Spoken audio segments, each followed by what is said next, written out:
Please welcome co-founder and CEO, Vaccine Innovations, Inc., Anurudh Ganesan.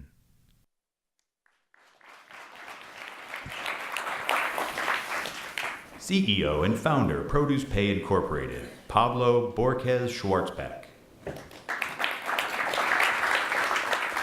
Co-founder, Farm Drive, Rita Kimani. And your moderator, Vice President and Global Head of Tech Vision and Strategy, HP, Doug Warner. Thank you for joining us here today. I'm thrilled to be part of this particular panel with these young individuals. We've heard people speak today about government and policy. Today, in this particular session, we're going to talk about the contribution of individuals and the experiences they bring from their own personal lives and exposure to drive innovation from three very different kinds of environments. Let me share just a little bit about each of these people, a little bit of a story from my point of view, and then we'll go into some dialogue and some discussion about how each of their experiences personally has driven them to come up with their innovative thinking in impacting their rural communities. First, we have Rita to my left. Everyone's to my left here, but Rita to my immediate left, who has her undergraduate degree in computer science from the University in Nairobi, and used that as well as her experiences to work on the issue of accessibility of capital and credit for small rural farmers. We have Pablo on the other side, right in the middle there, fourth generation farming family in Mexico who grew up on the farm and worked in the agro-related businesses and used his experience to build Produce Pay and also deal with similar kinds of issues in a different environment. And then, of course, we have Anurudh, and I try to make sure I get the pronunciation correct, who is the ripe old age of 17 and has brought his experience growing up in rural India and then later in the United States to solving a problem that was driven through insights. So there's a common theme here, and I think you should enjoy this today as we talk with each of these people about their particular experiences.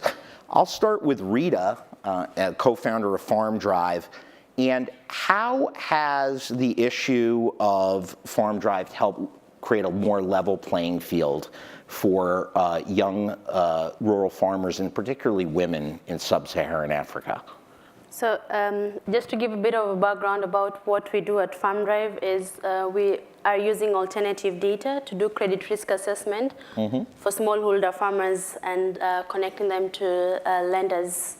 And when you think about sub-Saharan Africa and smallholder farmers, the first thing is that most of the people who actually end up working on these farms are women.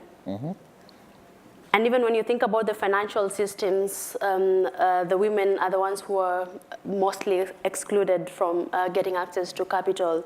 So just by doing what we are doing, using alternative data and doing the credit risk assessment for the farmers, using non-traditional data that is not really dependent on having credit histories or even having bank accounts for the amount of time that most of these financial institutions require. So by that virtue, we're already including women using data that can be accessible about the farmers and what they're growing, what they're doing, and some of the character assessment so that they're able to get credit. So that in the first step, it in itself makes sure that these women who traditionally have been excluded in terms of getting access to credit are now being included in terms of that.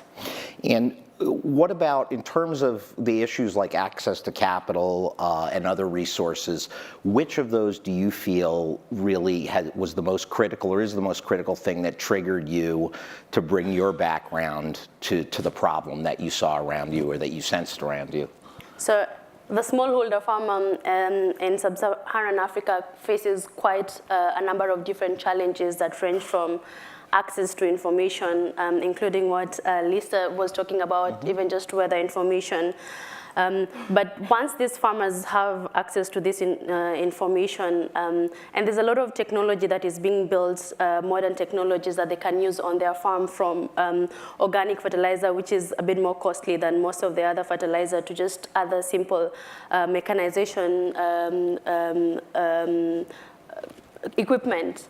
But even with all this information, if a farmer does not have access to capital to actually invest in hiring that tractor that can till the land in just a few minutes instead of spending weeks tilling with the handheld djembes that typically most smallholder farmers use, then there was that gap that as much as there's new technology being built, there's more tools being used to get information to these farmers about what they need to do. But after that, how will they be able to invest in those different machines? Okay. So that was a gap that we felt was there. And even on the other side, which is the demand side for the produce, when you engage with some of the organizations that are sourcing from the smallholder farmers, the agricultural products, for many of them, their biggest concern is usually around volumes. We're not getting enough volumes from these smallholder farmers. So how can we also just enable these smallholder farmers invest in their farms to get quality and volumes that the aggregators, on the other hand, need. So we saw this gap that was glaring in terms of how big it is and how critical it was that smallholder farmers get the right financing in terms of affordability, and also as soon as when they need it, not taking a whole 3 months or more to actually go through the process with most financial institutions before they can get this credit. So on that theme of access and accessibility and speed, it kind of rings true to your area, Pablo, and produce pay, and the issue of credit and timing and all of that kind of thing. Let me ask you, with the economics, having grown up on a farm in Mexico, in a farming family, with the changing environmental situation and drought and economics, how have those things in tech presented challenges in your mind to small rural farmers compared to maybe the years when you were very young, and how did that influence you in terms of going in and creating a solution like you did? Of course, yeah. I think a lot of the problems that exist today still in the rural places in Mexico are the same problems that existed when I was growing up. It is only today, with the most recent advancement in technology, that for some countries like Mexico have only just entered, that things have started to change. And I think on a very similar note, growing up in Mexico, I grew up in a couple of rural communities. They were all very, very farming centric. And then I had the privilege or the opportunity later on in my career to work in a farming company in the US. And that's when I realized that the vast difference that existed between both countries was the fact that the US had a very well-developed credit and financial infrastructure that allowed farmers who had the means to grow to be able to get the funds to do so. And I was just amazed at how that was something I didn't see growing up. So ultimately I started investigating, and we decided to create what ProducePay is today, which is effectively created the first ever means of collateralizing fresh perishable produce into an investable commodity. So it's a little bit of a mouthful, but effectively what it means is that if we know what the commodity is, and we have a trading partner in the US who can move it, it doesn't matter if the product originates from the US, where we have a lot of growers, or internationally, which means that we can effectively fund every place in the world, as long as essentially they have the means to do so. And the reason that's important, not just to these countries, but also to the US, is that the growing health trends in the US over the past decades have been monumental, which means that people have started requiring not just more availability of food, but also diversity. And the only means that the US can get them today is effectively by facilitating the funding not just to domestic farmers, but also international, because today in the US, most of the produce that is consumed is actually imported from other countries. So our ability to be able to keep up with the financial demands of not just domestic farmers, but also the international farmers that are wishing to supply to the US is pivotal if we wish to maintain and to improve on the health trends that have really been very popular in the U.S. in the past couple of decades. And what would you say is the greatest challenge facing these farmers today from the point of view of their geographic or geographic isolation? I mean, they're rural by definition, but how has the geography locality played into the access issue, given that we're in a digital age, or do you see that as being the enabler, for example, of the kind of thing you and your colleagues here are doing today? Correct. I do believe that the internet has come to really revolutionize the world, and I mean, I know that's pretty obvious now, but my point is, a lot of these geographically isolated rural communities had no means of getting capital today at all, or at least in prior dates. And without that capital, even though they have ample land and ample resources to farm these crops and these commodities, they were unable to do so. Now the internet has allowed people to actually access these huge capital markets and capital opportunities that have been available to other countries or have recently become available as essentially health trends have risen. But really the biggest challenge is no longer connectivity, because that is something that the world is striving to solve today. The biggest challenge today is how do we create global financial underwriting systems, correct? Because effectively we're sourcing, whether it's the US or any country, but we're sourcing all over the world, and these underwriting mechanisms change country by country. So effectively, what we try to do at ProduceSpace, we're trying to create constants that can serve as proxies to overcome the geographical biases that exist in current underwriting systems. And we do so by not only incentivizing essentially financing, but also incentivizing trade. So what that means is, if we can find all these farmers all across the world, and we can find a sustainable and secure trading partner for them in the US, then we can also effectively use that as a collateralizing or essentially underwriting proxy to overcome the geographical bias that may exist in their home country. And by doing so and overcoming that, we can effectively overcome the huge challenge you just mentioned, which is geographical isolation. So that's kind of what we're trying to do today. And to answer your question, do I think we can do it better now than we can in the past? Definitely. Do I think we can improve it better? And connectivity, particularly technology connectivity, is how we're going to get to that. So in the simplest terms, really, you like your counterpart here in Rita, using technology as sort of a great equalizer of access and transparency. Is that a fair statement? Correct, yes. We've used connectivity as means of getting people in the same essentially playing field. Right. But we simultaneously try to introduce the trading partners to also improve the geographical biases that exist in traditional financing mechanisms today. Okay. Well, let's kind of take that theme of access and remote access to remote areas and go over to you, Anurudh, and ask, you identified some of the challenges associated with transporting things, I'll call it the last mile, of course, in rural India, the last kilometer, the last leg, and refrigeration. What was it, you did that, you come from rural India, you live now in the DC area, the greater DC area. What was it about your childhood and that environment that triggered you to focus on that particular problem? What motivated you originally there? And then I'll follow up with you around the nature of that experience and what gave you the tools after you came to the US to actually take action against that? Yeah, great question, Doug. And following up on that experience, I was originally born in India, and even though I still live in the DC area, I still feel some connection to where I was born. So after my parents told me that I experienced a problem not getting the vaccine on time, I eventually got it, but that really provoked my curiosity to think that, is this problem solved after 15 years of vaccines getting to remote villages? And in fact, it wasn't.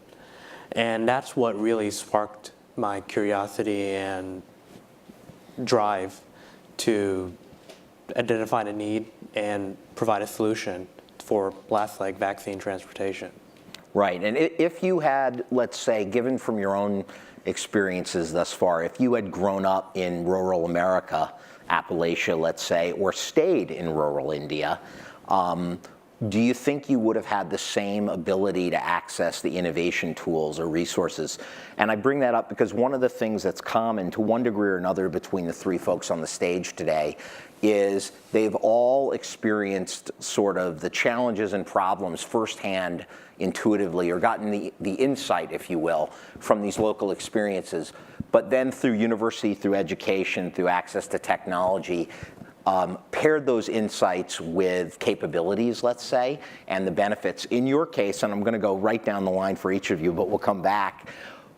What do you think it would be different for you if you had stayed in rural India, or if you were a young man or woman growing up in, really rural, geographically isolated parts of North America, in terms of looking at problems or using innovation tools like you have? Or do you think that's not so much of an issue anymore because they're digital in some cases? Yeah, so I would say that mentorship is one of the key factors of getting innovation into the field and actually saving lives. Mm-hmm. And so in rural India or rural communities, that's not necessarily the case, as they have to focus on other things, on trying to provide food for a family, or just trying to get money to have a sustainable life. And so innovation wouldn't be their first priority. And I did some looking earlier, and I came across a term called Jugaad. Yeah, Jugaad. Yeah, Jugaard. G-A-A-D.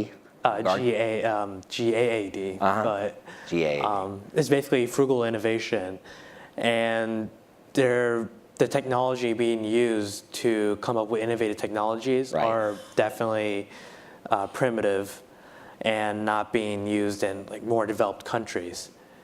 And so it's definitely taking place, but with a platform to connect people with mentors to mentees and other people with many other skills that other people lack.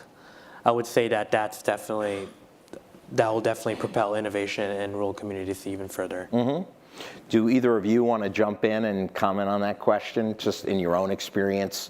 If you had moved or stayed in a different location from the one you were in your case, Pablo, going to school at Cornell, and after coming from your local environment, and in your case, Rita, going to university and studying computer science, how might you have thought about this or other problems, and how much of your exposure to the world outside of your local area stimulated or drove your aha moment, if you will, or your realization that there were things you could do? Yeah, I can start. Sure, go ahead. Yeah, to answer your question, I would not have built Purdue Bay had I not gone to Cornell. Obviously I love the school, but more than that, there exists environments, like you very well mentioned, and within those environments, you have the same patterns, the same ideas that go over and over again. During my experience and during my time working not only in Mexico, but also in American farms, I was able to notice the differences in the needs, but being able to put them all together and piece them together and come with what you very well and eloquently said, the aha moment, it really happened in school, because ultimately, farming or traditional farming and technology are not exactly directly correlated skill sets. Right. I never met a programmer until I went to Cornell, even though I was almost 30 when I got there, right? But eventually you meet people who are looking to make a difference. And if you surround yourself with people who are ultimately trying to make a difference, which I think goes very well with the ultimate theme of this whole convention, and you really show to them that you believe you have an idea, and ultimately you bring in that counterpart that was key to which is technology, and you find the right partners, and I ultimately think that makes a difference. I think a lot of ideas come from both a combination of ideation, but also definitely execution, but at the same time opportunity, and just grasping that opportunity when it comes. So when I went to a very rich environment like Cornell, and I saw ultimately all these folks who were trying to build something, but essentially were lacking in guidance or leadership, and I was able to pitch them my idea and really convince them as to why, there are many things that will change in the world, but people will never stop eating, at least not that we foresee. And it really is a very basic need that we take for granted now, particularly in developed countries. We take that for granted because I think we've lived in times of effectively sufficiency, we haven't really lived times of deep scarcity, at least not population-wise. So people take things for granted. So agriculture is not a very quote-unquote sexy industry that just drives talent. But when you find yourself surrounded by people who are trying to build something, and ultimately you get them to believe how this industry is very, very noble, and ultimately how there's really no or very few as important needs as making sure that people can eat, I think people will start seeing the big picture. And to me, finding those like-minded people and being able to essentially motivate them to believe this common goal was key. And it was definitely being in the right place at the right time. I mean, I can't take credit. A lot of it is serendipity, and I'm just happy that I was able to jump on the boat as it passed right in front of me. What about you, Rita, from your experience? So I definitely would not know all about data science and how to use alternative data and all that to solve the challenge we're solving right now. And I also happen to have met my co-founder at the University of Nairobi. We were roommates and classmates and spent quite a bit of time in campus together. However, had I not come from the community I come from, had I not had the experience of growing up in a rural farming community and seeing the challenges that the rural farming communities face, not just seeing but also experiencing that firsthand, I do not think I'd have the grit and just determination to stay there and try to solve this challenge, which is not going to be solved in one day or 1 year. It's actually going to take quite a bit of time. But I don't think I would have that desire to actually solve this challenge. I don't think I'd have the understanding that really is key, aside from all the technical aspects of solving this challenge.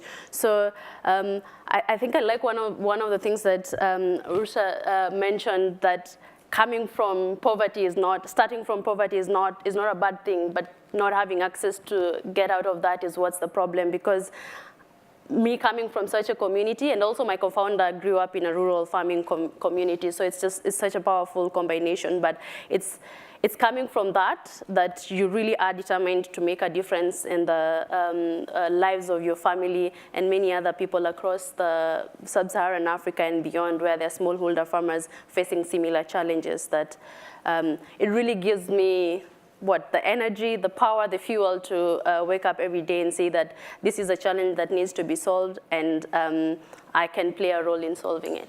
I want to bring something up for the audience that I wasn't aware of until we actually had a chance to talk, you and I, before in the green room, which isn't really green. I always wondered about that when you watch television shows.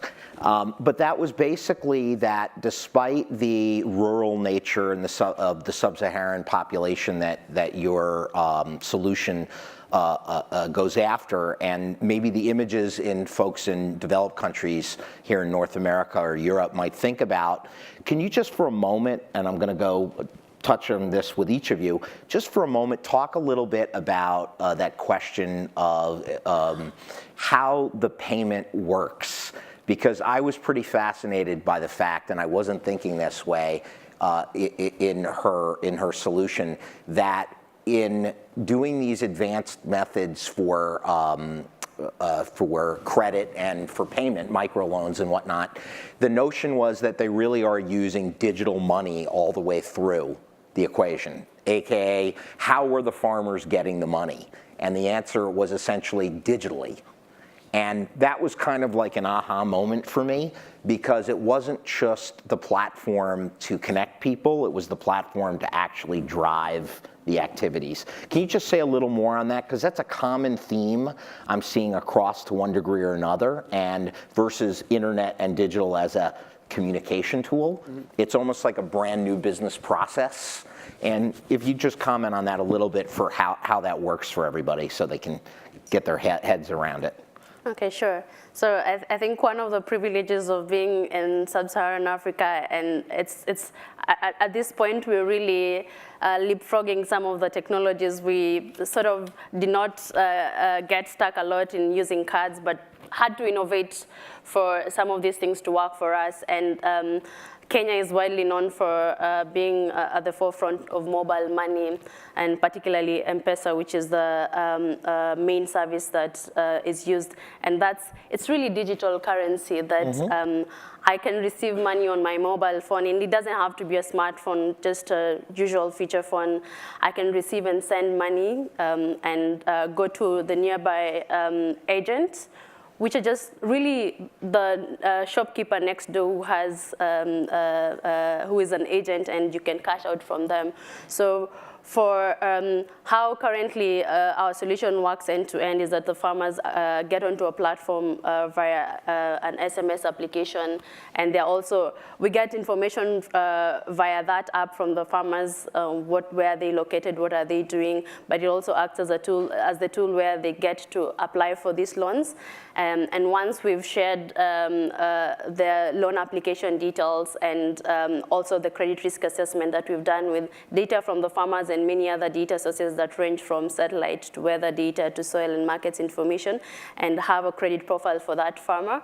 That's what we share with lenders. And currently, once the lenders make the decision on whether to give credit to this farmer or not, then that just happens again digitally, and a farmer, without having to physically walk into a financial institution, receives credit on their mobile phone, can cash it out, purchase the necessary inputs for their farms, and also make payments using their mobile phones in their farms.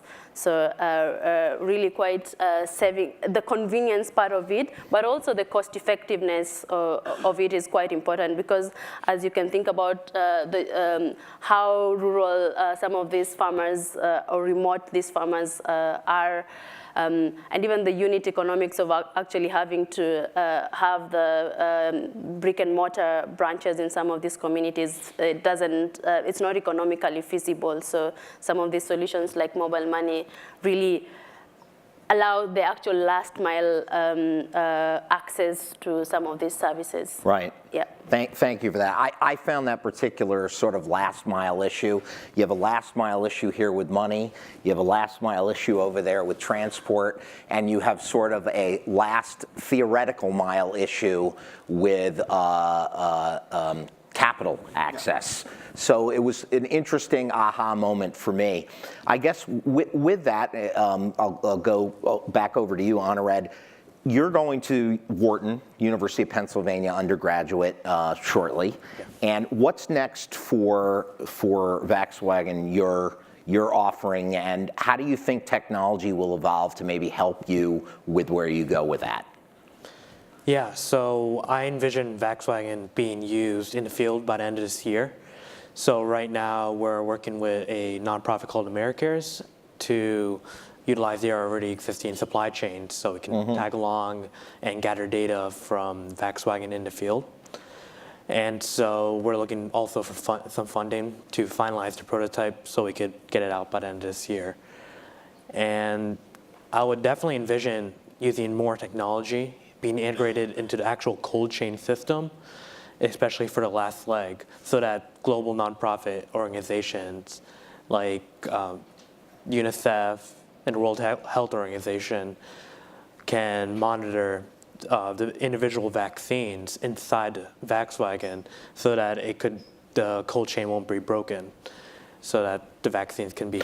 Just for a moment for the audience, much like Rita just explained a little bit about the nuance of the technology going all the way through, can you explain just a little bit for a minute or two about the challenge of that last mile with keeping vaccines cold and the nature of the innovation that you brought out there to solve that problem? Yeah, sure. So basically the cold chain is the process of getting vaccines from the vaccine manufacturer to that location, which in this case would be a remote village. And that last mile, that last leg of the transportation trip, basically from that airport central location to the village, is the most vulnerable part of the cold chain. And it often breaks down, and the vaccines are lost due to a lack of refrigeration and a lack of basically infrastructure.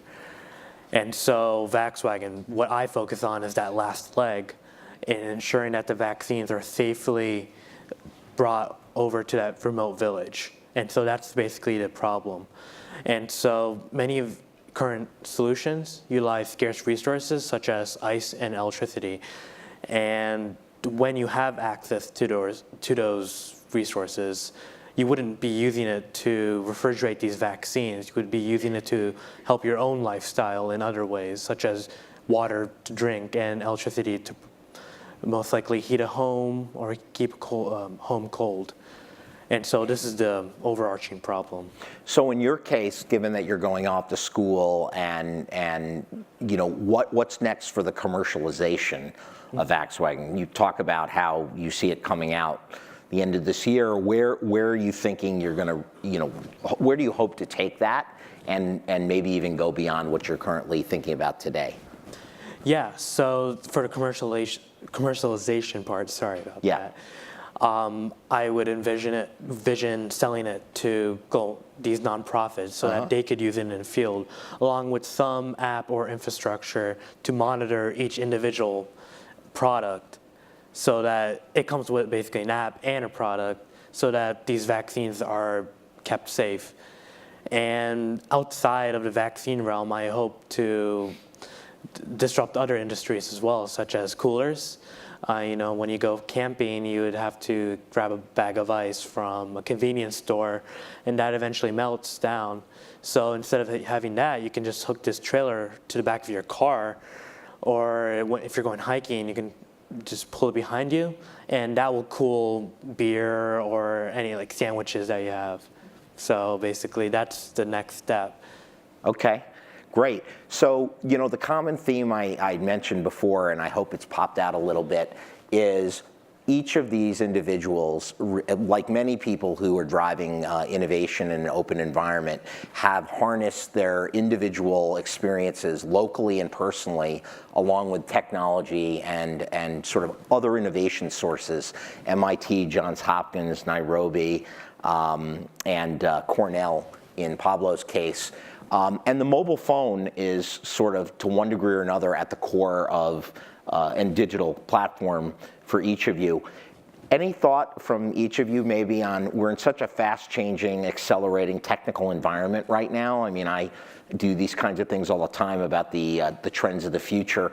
Any thoughts about what's next and what's missing to help you solve these problems to an even greater degree than the technologies are today? Meaning, if I could snap my fingers and create a new technology for you that would help you solve your problems that you're focused on, what might it be? And if it doesn't come easily, that's okay, because I don't think it does for a lot of people. So I mentioned earlier that the way we were effectively getting around the geographical bias of underwriting was by finding trading partners in the U.S. for these rural farming companies to essentially sell to.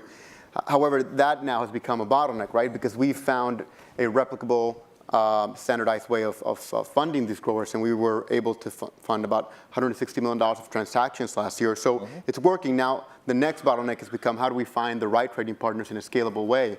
And we're trying to do, and that's the next piece of technology, is how do we not only fund growers who are trying to find partners and try to get them to find it, how do we also create a marketplace so they can find the partners online? Because if a farmer can say, okay, I have the means of producing 100 acres of watermelon, and I want to send that to the US, and I want to have a chance to improve my lifestyle, but I need the funding to do so, and I need a trading partner that I know essentially whose background is essentially credit checked, and make sure it's a good player and not somebody who's going to take away my livelihood.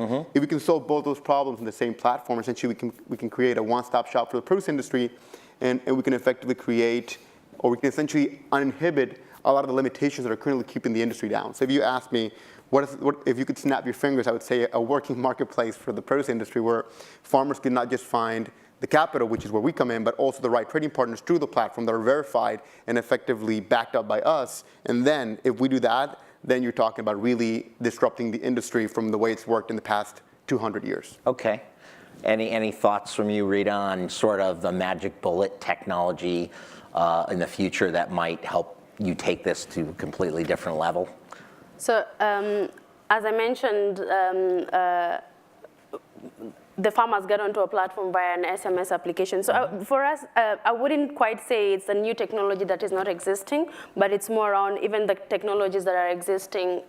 How can we make access a bit easier for some of the rural or communities? For instance, just getting some of this, the cost of smartphones and all that is going down, but it needs to go come much lower so that access for some of these communities is possible, because then you're able to build much better experiences. And in our case, which we're building a product that is very data intensive, then it means you'll be able to collect much more data and higher quality data. So it's more around access than it is about new technologies. Okay. And probably we need new lower cost technologies to get out there, but it's, at the end of the day, it's access, it's connectivity. If you're relying on mobile phones, then in some of the, I think Kenya, we're a bit privileged in terms of the access and connectivity is much higher than other sub-Saharan African countries. But like when you go into some of those countries, connectivity is still a problem. So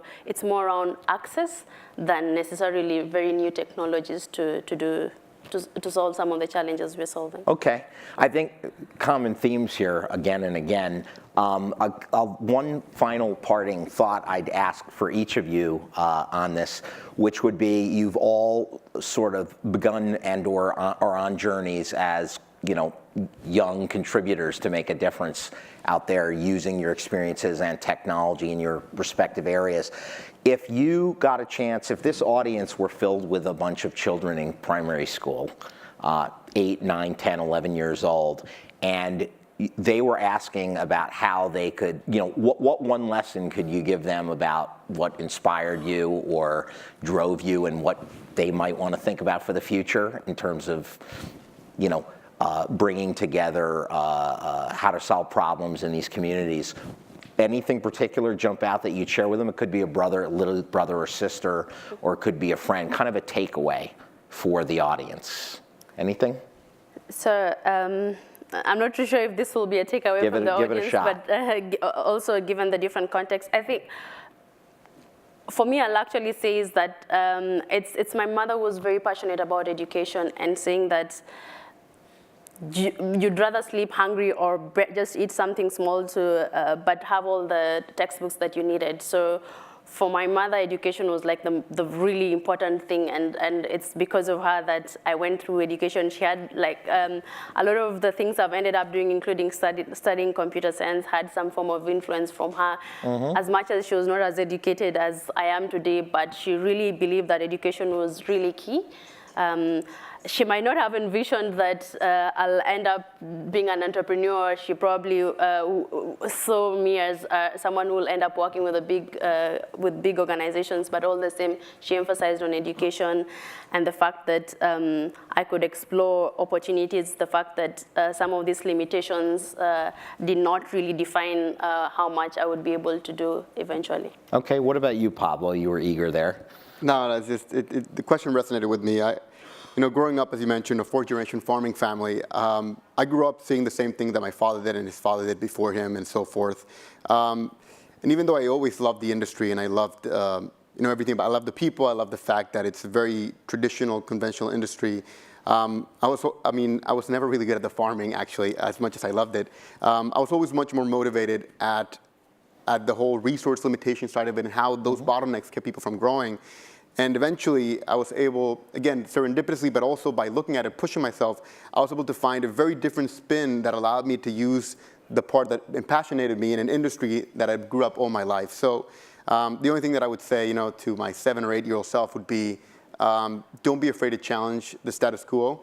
Things can be done until somebody actually does them. And you know, and when you do, and when you are able to do something different in an industry where nothing has changed in many, many years, it's a very good feeling, and that feeling, more than, you know, any other thing, is really worth everything. So yeah. Okay, great. Any last thoughts from you, Anurudh? Yeah, definitely.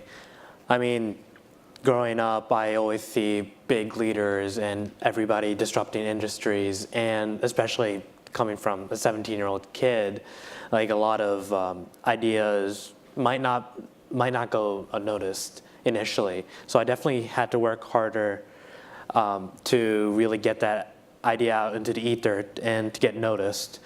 And so if I would leave you guys with a parting notice, would just be not, like Pablo said, to challenge the status quo, and to not be afraid, regardless of age, race, and any other bottlenecks. Basically, I would say that you would just need to just work hard and just try to basically try to basically just challenge the status quo and not be afraid to do the inevitable. Great. Well, I hope you'll join me in thanking these folks for joining us, in this case coming 20x hours from Nairobi, and in the other cases journeying from their particular adventures. And I spend a lot of my time at HP. I drive corporate vision for the company and strategy and future technology areas. I see a lot of entrepreneurs in Silicon Valley all the time. And coming to things like this is a real pleasure and a passion, because it really rekindles the idea of what's possible, and it's great to see folks like this doing it. So thank you for joining us, and please extend applause.